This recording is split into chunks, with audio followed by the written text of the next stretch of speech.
ओडिया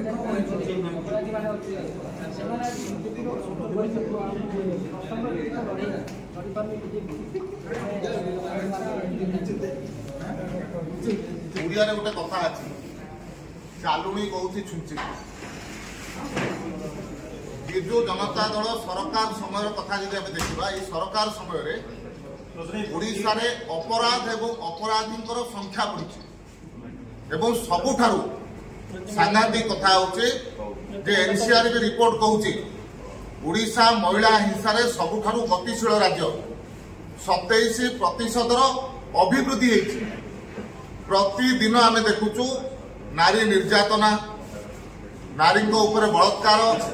अपहरण छोट शिशु अपहरण ये सब चली किंतु सरकार तरफ कौन प्रकार कार्यानुष्ठान नि एवं जो माने या पूर्व मंत्रिमंडल थिले सेमाने मध्य कुप्रकार भाव महांगा डबल मर्डर ठारू आरंभ करी कलाहांडीर ममिता मेहर हो कि परी पर्यंत केस रे संपृक्त थिले से कथा ओडिशावासी मध्य देखि सारी